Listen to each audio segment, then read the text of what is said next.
Covid के समय में हो रही है, तो सबसे पहले तो आप सबसे यही विनती करूंगा कि आप सब लोग सुरक्षित रहें, कोविड प्रोटोकॉल का पालन करें।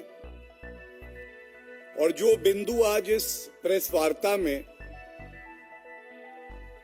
उठाने जा रहा हूं, ये बिंदु बेहद ही गंभीर है। आज कई मीडिया चैनल्स पे भी और न्यूज़पेपर में एक खबर आई और ये खबर कुछ बड़े सवाल खड़े करती है। ये खबर है कि संजय भंडारी, जो कि हम सब जानते हैं रॉबर्ट वाड्रा के बड़े घनिष्ठ मित्र हैं। ये कहना भी गलत नहीं होगा कि दो जिस्म एक जान है।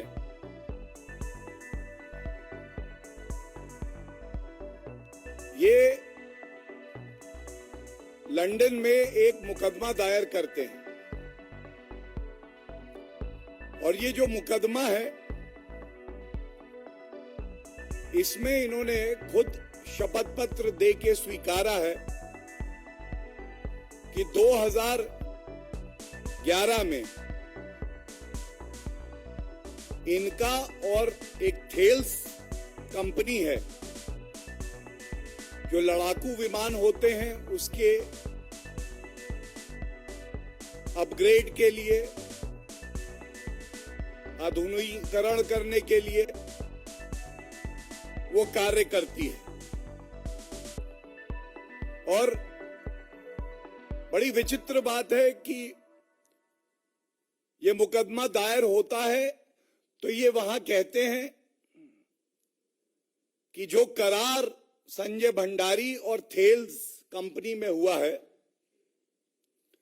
उसमें करीब करीब 170 करोड़ रुपए की रिश्वत संजय भंडारी को मिलनी थी और जो तथ्य सामने आए हैं उसमें 75 करोड़ इन्हें मिल गए हैं यूपीए सरकार के समय में और करीब 90 से 95 करोड़ वो रिश्वत इन्हें नहीं मिली है।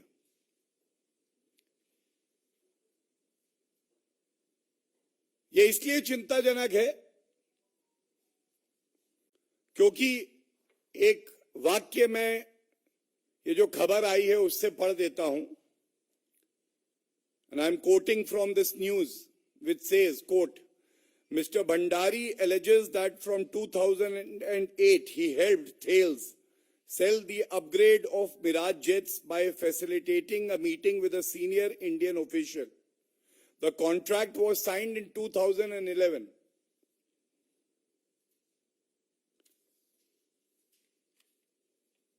ये सर्वविदित है कि भारतीय जनता पार्टी की सरकार आई, श्री नरेंद्र मोदी जी के नेतृत्व में रक्षा सौदे हुए, ये गवर्नमेंट टू गवर्नमेंट डील हुई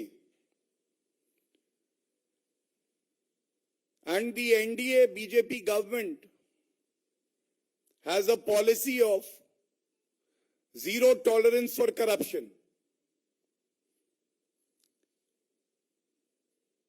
लेकिन इस न्यूज के आने के बाद अब ये पता चल गया है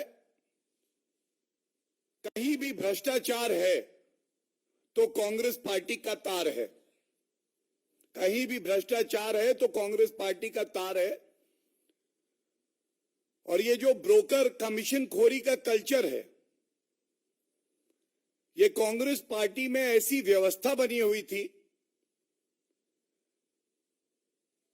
कि वो रक्षा सौदों में भी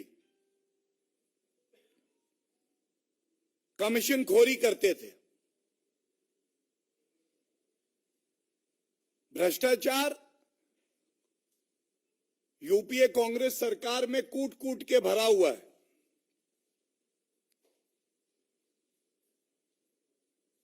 और फर्क ये आया है कि हम सब जानते हैं ये जो संजय भंडारी हैं, जो रॉबर्ट वाड्रा के खासम खास हैं, उनके खिलाफ प्रत्यर्पण की जो कार्रवाई है वो भारतीय जनता पार्टी की सरकार ने ही शुरू करी है।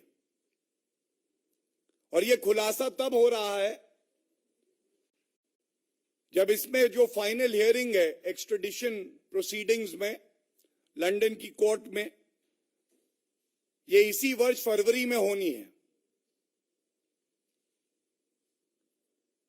आज ये सवाल उठता है कि कांग्रेस पार्टी जब सत्ता में आती है तो उनकी प्राथमिकता अपनी तिजोरी भरना क्यों होता है? ऐसा क्यों होता है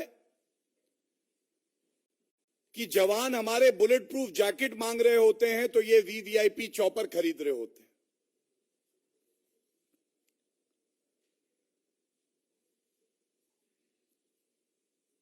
ये भी दुखद है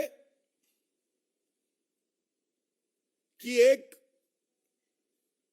ये जो 75 करोड़ रुपए घूस दी गई संजय भंडारी को, ये कुछ कंपनियों का एक जाल बुना गया, जो कंपनियां मिडिल ईस्ट और दुबई में हैं। थेल्स पेमेंट करती है इन कंपनियों को और उसके बाद संजय भंडारी के कहने पे एक और शेल कंपनी को एक बड़ी किस्त इस रिश्वत की दी जाती है। आज देश ये सवाल पूछ रहा है, कांग्रेस अध्यक्षा सोनिया गांधी जी, आप इस पे अपनी चुप्पी तोड़िए। ये हम सब जानते हैं 42 स्क्वाड्रन हमारी वायुसेना के 33 हो गए। 10 साल कांग्रेस पार्टी की सरकार रही, लड़ाकू विमान नहीं आए। अगर विमानों का आधुनिकीकरण होना था तो उसमें भी रिश्वतखोरी, कमीशन ली जा रही थी। और ये सौदा 2.4 बिलियन यूरोज, लगभग 18 से 20 हजार करोड़ रुपए का था। 2011 में ये जो करार हुआ, ये करार इसलिए संभव था कि जो देश की जड़ों में दीमक का काम करते हैं, देश को खोखला करने का काम करते हैं, उनके रिश्ते गांधी परिवार से होते हैं।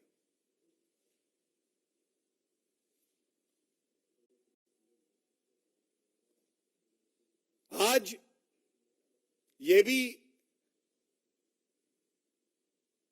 पूछना जरूरी है कि प्रियंका वाड्रा गांधी जी चुनाव प्रचार कर रही हैं, आप सार्वजनिक जीवन में हैं, क्या आपको सामने आकर इस पे स्पष्टीकरण नहीं देना चाहिए?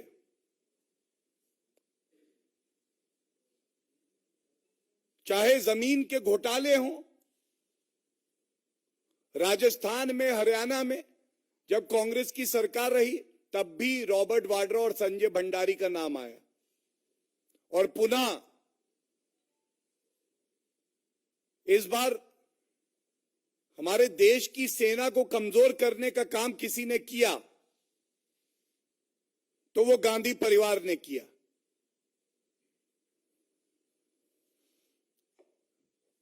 ये प्रमुख प्रश्न उठाए गए हैं, देश की जनता पूछ रही है और हमें पूरी उम्मीद है कि राष्ट्रहित में, for the sake of transparency and accountability, Sonia Gandhi ji, Rahul Gandhi and Priyanka Vadra Gandhi will respond to these questions.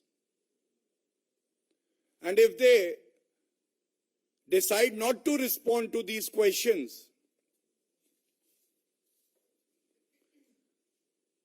then it would be an admission by the Gandhi Parivar that not only did they provide political patronage to Sanjay Bhandari, but rather they were facilitating meetings between the company that was providing modernization and senior officials in the government during the Congress era.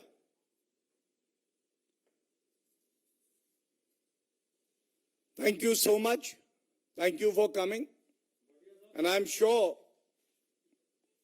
that this serious matter pertaining to national security and our armed forces